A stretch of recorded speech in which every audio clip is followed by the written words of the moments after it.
Thank you, Ash.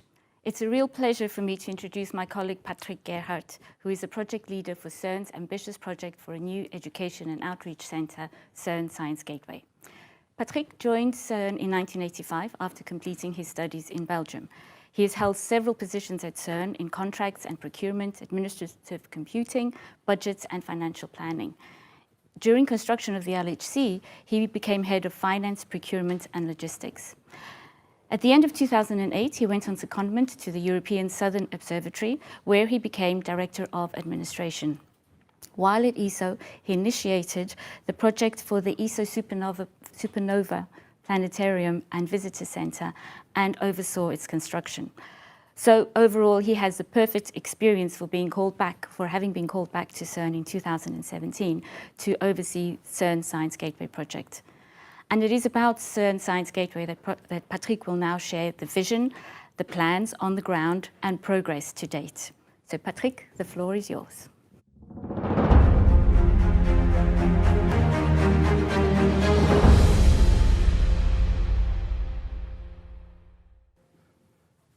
Thank you, Anna. It's my pleasure to be here and share with you this project that started with a blank sheet of paper on my desk 4 years ago, and you will see that we have made some progress since.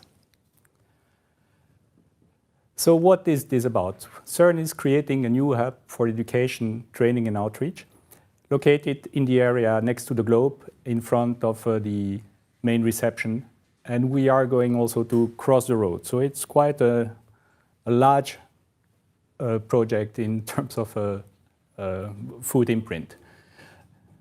CERN attracts a lot of visitors and gets a lot of requests, 300,000 requests a year for guided tours, and we can only accommodate half of them.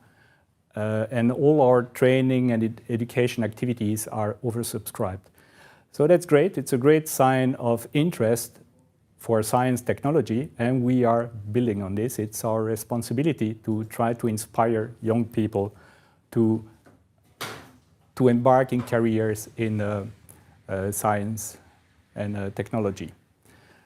So having such a facility on the CERN site, where CERN really is located, gives this touch of authenticity and increases the appeal for it. So the Science Gateway will allow us to expand and diversify our activities in education mainly and outreach, satisfy more of the visitor requests, and also expand the age range of our visitors. Today we are targeting people from 16 and above. Here with the Science Gateway we will attract much younger population from 5 years to 105 plus. We set no limits. And we engage also a lot with local population, with schools, with the authorities, but also with schools and institutes in our member states and beyond. So the Science Gateway will allow us to explain to the visitors what CERN is about, the impact of fundamental research, pushing back the frontiers of human knowledge, the impact on innovation technology, and also the role of CERN in promoting peaceful collaboration between populations from all over the world. So the main objective is really to inspire the young generations to embark in careers in science, technology, engineering, and mathematics. And we are working with a lot of institutes and schools. So what would it look like? You have here a rendering that shows you the 5 buildings connected by a bridge. Really on the north you have the auditorium, then the second pavilion is the reception, the restaurant and the labs, and then you have the 2 tubes and the third pavilion which will contain exhibitions. You will see on the roof of these buildings solar panels. We have 40 meter by 40 meter, 1,860 solar panels, so we will produce much more energy than what we will consume. So during operations, it will be carbon neutral. We are also going to plant more than 400 trees to show the link between nature and science. So this is a rendering view of what you will see when you come from Geneva, go towards the Jura Mountains. So these two tubes with exhibitions and the bridge that is 6 meters above the road. This is a view from inside the bridge. You see that it's very light, all glass. Also below the bridge is a translucid glass.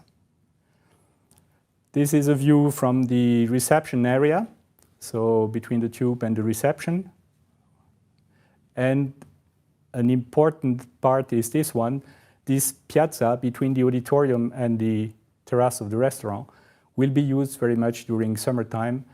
It is, in fact, a natural amphitheater. And we can hang on the bridge, we can hang screens and have a lot of events there. So in this view, you can see in the upper left corner the labs, on the right corner the reception, and the view of the auditorium. So the 3 exhibitions, the first one is about CERN, Discover CERN. The second one is about the universe, and the third one is called Quantum World. So in the first one, we have 3 different teams of scenographers, 1 per exhibition. So in this one, the team is led by Anamnesia, a French company, Dux and Hüttinger, and it's based on an original concept developed by Geeraert and Finzi Pasca. So we will mostly have hands-on experimentation for the visitors, and they need to feel like they are at CERN. So we have authentic objects in this part. This is a view of half of the tube, the half that we call accelerate, which is about accelerators and technology. And that's a view from the inside. So there is a partial reconstruction of the tunnel to show the scale, and a magnet. We are building and we will also exhibit a working accelerator, a proton accelerator, and this will help us to also explain the link between accelerators and medicine and cultural heritage, for instance. We have a lot of requests already from people in archaeology or arts to use this accelerator. The other half of the tube is about the detectors and IT. So here we reconstruct a detector, and the people will have the feeling they are inside a detector. The second tube is about our universe. So that's more an immersive and contemplative space. The scenographer is Tinker from the Netherlands. And we will have, same as in the first tube, we will have hands-on experimentation, here interacting directly with the scenography. And the other half of the tube will be an art-led space. So that's a view of this back to the Big Bang part.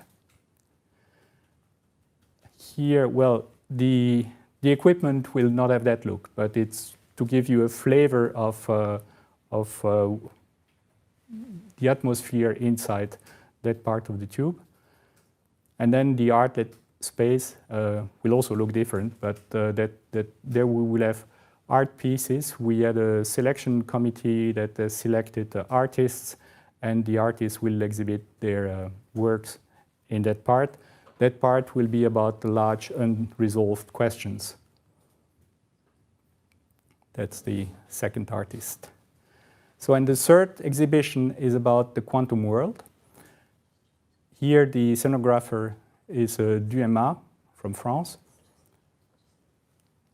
And we have an immersive, a fully immersive part, and we have an interactive part and hands-on part, where we try to explain to people the quantum phenomena. So that's quite a challenge to have an exhibition about quantum physics, quantum world. But we have made quite good progress. So to give you a feeling of how it would look like inside that pavilion, you have on the right side this immersive space, and on the left side, the hands-on part. So inside the immersive space, as you can see, the people will experiment really physically some of the laws in the quantum world. An important, very important part of the Science Gateway are the labs. The labs is a place where the schools will come. Every morning we will have, an afternoon we will have schools coming for workshops. So that's an area of 350 square meters that will mostly be split into 2 labs. And we can arrange the furniture, etc., differently so that we can adapt it to the age of the children. We had a workshop to define its content. We did in January 2020, and we had 46 participants from 17 countries, and that helped us to define the program of what we are going to do inside these labs. So that's very important. We will have plenty of school kids every day during the week to play, to learn in a playful environment. Here, for instance, you have experiments on the superconductivity. Over the weekend, principle no schools, so the space will be available for the families. Then the other part of the program is this large auditorium. It's a 900 seats auditorium, and which is modular. So you have some 500 movable seats in the front, which is a flat area, and then you have 2 times some 200 seats on retractable stands in the back. So, and these can be pushed to the wall, and then we have a completely open space. So that's an example of a configuration when we divide it in 2 and when we divide it in 3 different areas. So this auditorium will be used also by the CERN people for professional use. And so we have a mix between professionals and visitors, which would be quite interesting too. Now, such a project, of course, there are some administrative steps. One of the steps was to have the land defined as constructible land. So this is completed. Then we needed a concession to go over the public domain, over the road, and we needed a building permit. So all this has been completed. We have also placed the different contracts for the construction, for the energy, for the trees, and with the scenograpers for the exhibitions. Now, where do we stand today? So this is a view of the work site. So you see that we are already quite advanced with the first tube that takes shape. You have the skeleton of that one that you see on the north side of the road. And on the south side, this picture is now 2 or 3 weeks old. So on the south side, they are now also starting to build the second tube. And in the night of the 25th to 26th of October, we will install the bridge over the road. On the south side, you see starting of the foundation of the 3rd pavilion, the one with the quantum world. And on the north side, just above the tube, the excavation is now completed for the reception pavilion. And completely on the north is the work for the auditorium, where that is much more advanced.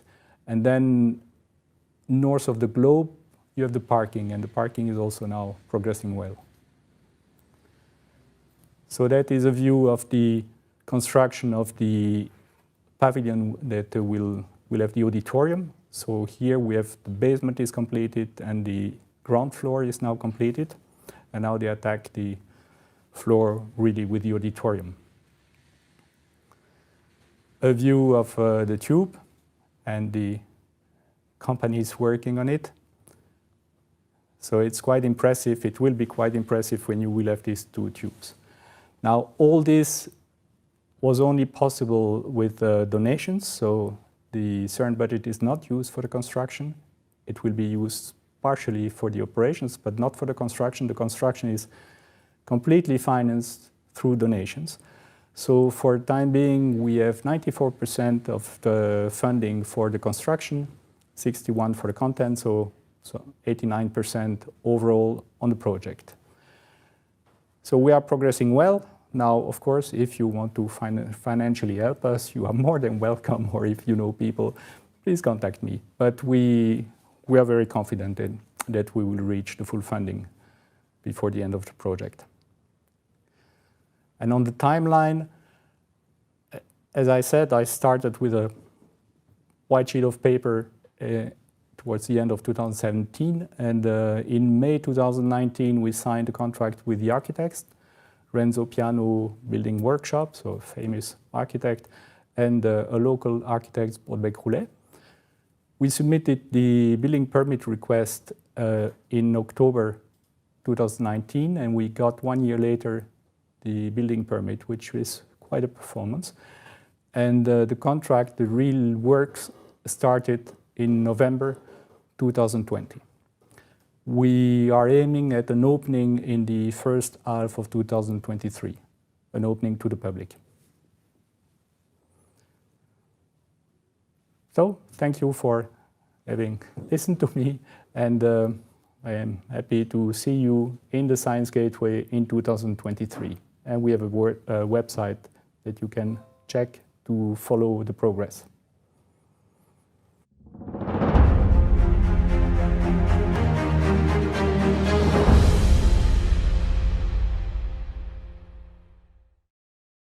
Thank you very much, Patrick. That was a very interesting and very complete presentation.